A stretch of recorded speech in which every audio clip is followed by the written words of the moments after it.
Hello everybody and welcome back to another video. I hope you're all having a great day. I'm Lucas Johnson Faustino, a photographer and filmmaker from the UK. And today I'm going to run through loads of the kind of nitty-gritty technical terms that you might hear in videos or hear photographers talk about, just to help you understand what they are. I know that a lot of my viewers are not people that are like super into photography. They may not be complete camera nerds like I am. And so sometimes in my videos I may mention some of these things and you might not understand what I'm on about. But it isn't too difficult to understand, so I thought I'd make a video explaining each of these terms so that you can come back to it. I'll link it in all of my future videos, and essentially it's kind of like a glossary of how things work. It's going to be quite basic. I'm not going to go into too much detail about things, just so you can have a kind of basic understanding about it, and hopefully it will help you understand what the hell I'm on about in my videos in the future.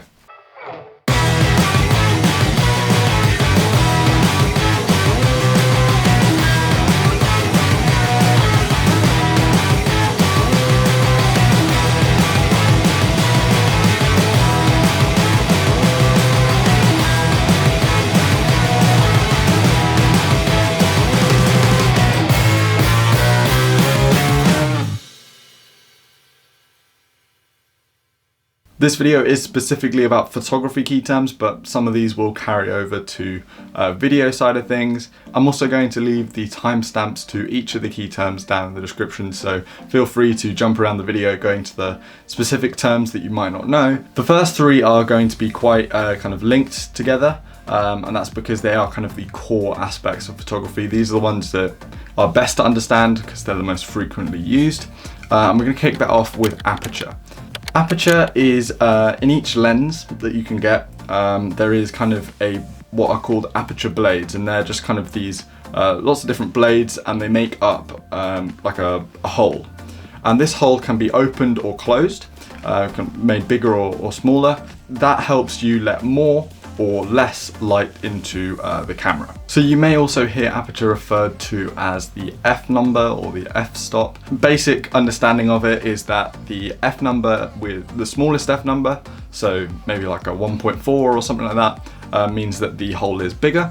And if it's like f22 or f16, it means the hole is smaller. So the higher the number, the smaller the hole. The lower the number, the larger the hole. That's aperture. We'll probably refer to that later on in this same video because it links lots of other parts of photography as well. Okay, and on to the next one. That is going to be shutter speed. To understand shutter speed, you need to know some sort of basic knowledge of how a camera works. So when you press the button to take a photo, there is this kind of blind, and that is your shutter. And the shutter will open when you press the button to take a photo, and that will let all the light in, and then it will close. That makes up your final image. That's how the light, it goes onto the sensor and it does all its magic and then gives you your photo. The shutter speed, as you can probably imagine, is the amount of time that the shutter remains open when it comes up. And that obviously lets more light come in or less light come in if it's quicker. And that is another way you can control how much light is coming into your cameras. And the final kind of part of this trio of core parts is ISO. ISO is how sensitive the actual sensor is to light. So if you have a higher ISO, it's going to be more sensitive to light, so the image will be brighter, and if it's a lower ISO, it will be less sensitive, the image will be darker. Okay, and then you take all of those three things, and the ISO, the aperture, and the shutter speed, you combine them together and then you get your exposure. Exposure is kind of how bright or how dark your image ends up being. You can often refer to it as being an image can be overexposed if an image is too bright, or underexposed if it's slightly too dark, kind of thing. So I mentioned overexposure and underexposure very briefly there, but overexposure is when your image is just way too bright. It's not evenly balanced between the light and the dark. Underexposure, which is the opposite of that, it's not balanced between light and dark, it's too dark in your image. This can be used creatively, so you don't have to have a perfectly exposed image for the a perfect photo, but in general, kind of the midpoint is just like a good exposure, which is balanced between light and dark. On the note of exposure, you may also hear the term clipping bounced about, and that is when parts in your image For example, your highlights have gone so bright, they are just pure white. There's no other colors, there's no other detail in there. You want to try and avoid this because that's not always really what you want. Again, can be used creatively. For the most part, you're trying to avoid clipping, and the same thing for the shadows. If they get so dark, they're just pure black. There's no detail, there's nothing there, it's just dark.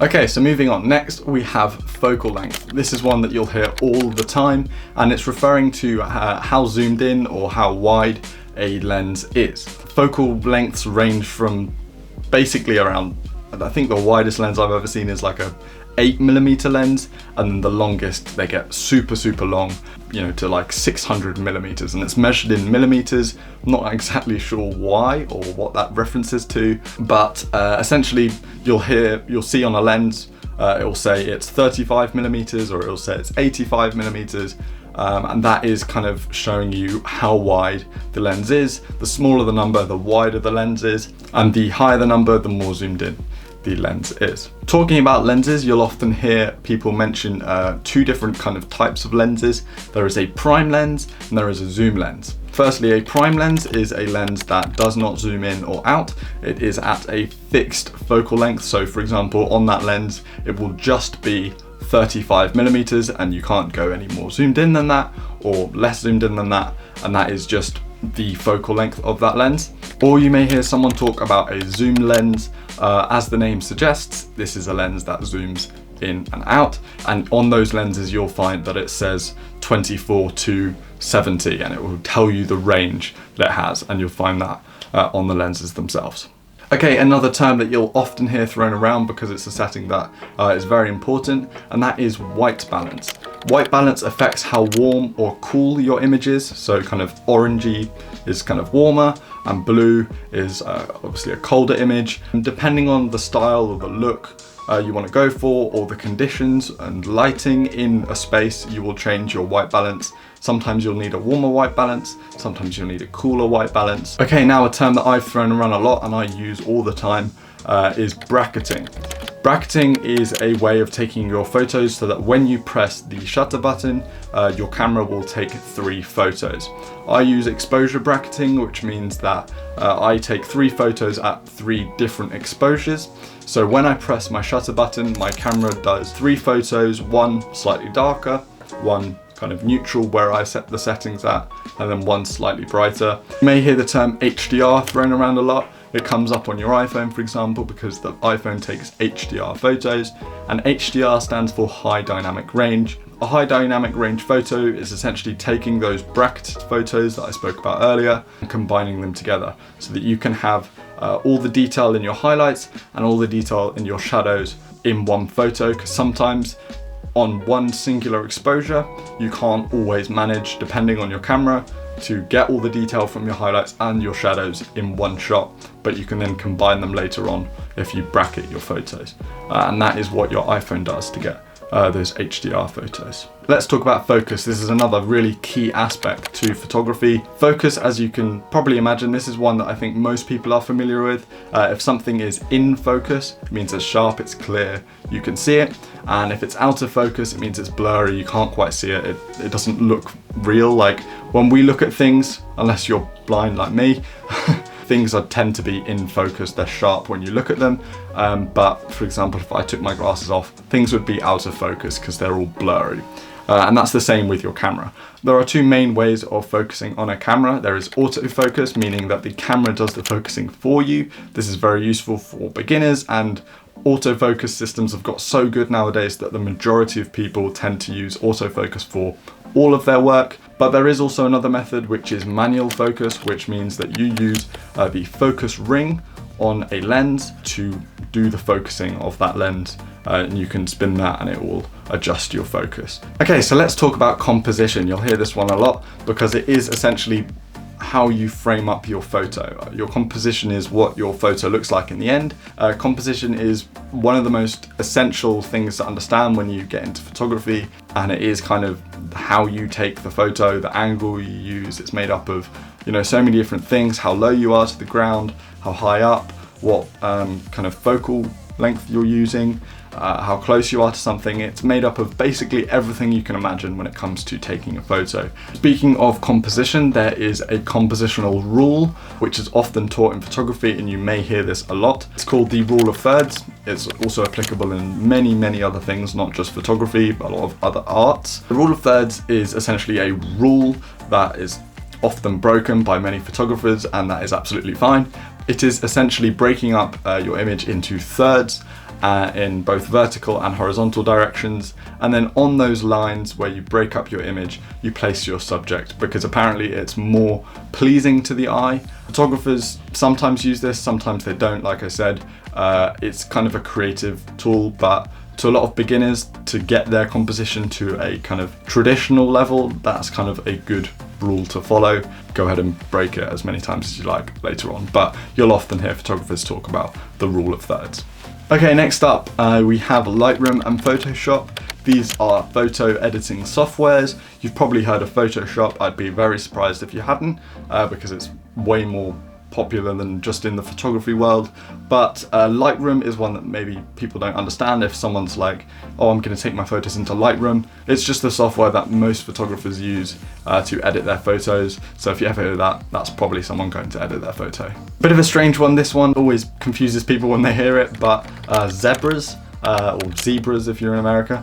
Zebras are not an animal, well they are, but not in this context. Zebras are a tool that a photographer can use and turn on their camera to show them when they are clipping in their photo. It shows you where your image is being clipped in the highlights and in the dark bits, and helps you to make sure that your exposure looks good. And the reason they're called zebras is because how it shows you is in kind of zebra lines, white, black, white, black, white, black. Okay, on to one that affects aperture. I said we were going to mention it again, but this is depth of field. Depending on your aperture, not only does it affect how much light comes into your lens, but it also affects how shallow your depth of field is. So it affects how much of your image is in focus.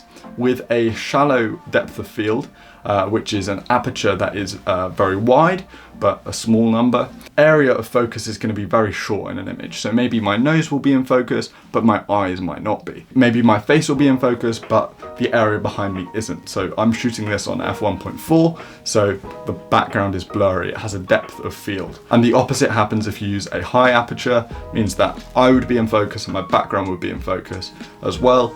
And that's kind of the difference. Okay, on to types of camera. We're not going to go too deep into this because it's a whole story by itself, but there are three main types of cameras. Film cameras, analog cameras, whatever you want to call them, they're cameras that shoot film. Then you have mirrorless cameras, which are the cameras that the majority of people are using nowadays. They're smaller, and as they suggest, they don't have a mirror, like DSLRs have. Digital SLRs, as they're often known, the first digital cameras, they had mirrors which helped reflect the light where they needed to go, tend to be slightly larger and have different features to mirrorless cameras, but they're just three different types of cameras. But the one I would get to know most now, because it's going to be the camera that is used into the future, are mirrorless cameras. Okay, on to different camera modes. We won't go too into this, but manual is the first one. Manual is the mode that many photographers use because it gives them full control over all the settings on their camera. All the camera does is take the photo once you press the shutter. There's another mode called Aperture Priority, which means that the photographer mainly focuses on focusing and taking the photo and also the aperture, but lets the camera decide all the other rest of the settings, and the same for Shutter Priority. Okay, on to the next one, and this next one is going to be bokeh or bokeh. It refers to the out of focus orbs of lights that you'll see in the background of photos. Kind of become something quite trendy to have in your photos, or something people really like. Okay, on to a very technical term, and this one is one that you really need to know and understand fully, and that is creaming. For some reason, not entirely sure why, it may be Sam Newton's fault, but I'm not fully sure. Everyone seems to refer to everything as, oh, that photo's really creamy now. Oh, that's such a creamy photo, that's so good, that video is so creamy. Yeah, I have no idea why. Something to be aware of, but if you really want to compliment someone on their photography and why it's so good, let them know that their photo is creamy. Okay, and the next one is extremely technical, another one you need to know very well, and that is the 3 fire emojis. The 3 fire emojis is often one you'll see thrown around on Instagram because it really shows other people that you like a photo and you think that it's fire, it's hot, it's banging. Okay, and anyway, moving on to the last one. The last one is cinematic. Hold on, let me say that again. Cinematic. Yeah, another one that's been thrown around. I think originally used to be a really good comment and like a really nice term, but it's just been like completely overused and like abused, and yeah, basically anything is cinematic nowadays. I guess used to refer to something that looked like could have come out of a film. It was very film-like, it was very cinema, but now everyone just uses it to describe basically anything that is moody, dark, or you know, has interesting lights. Everything is just cinematic nowadays. But anyway, that is all of the terms, a bit of silliness at the end there, but I hope you did genuinely find this one helpful. I will link it, like I said, in all of my other videos so you can come back to it if you ever get confused about what I'm on about. And if you did enjoy it, I will make another version. If I missed any, let me know in the comments. And if you did watch this video all the way through to the end, thank you so much. I honestly really appreciate that. Leave me a comment saying, wow, that's some creamy cinematic bokeh with a few fire emojis. So let me know that you made it all the way to the end of the video. I'd really appreciate that, and I can see who's watching all the way through. But yeah, that is it for today's video. I hope you guys did enjoy. Don't forget to share it with a friend. Leave me a like. That would really help out the video with the algorithm and all that. And subscribe so you never miss one of my videos. But anyway, that is enough for today. Thank you so much for watching, and I'll see you guys in the next one. Goodbye.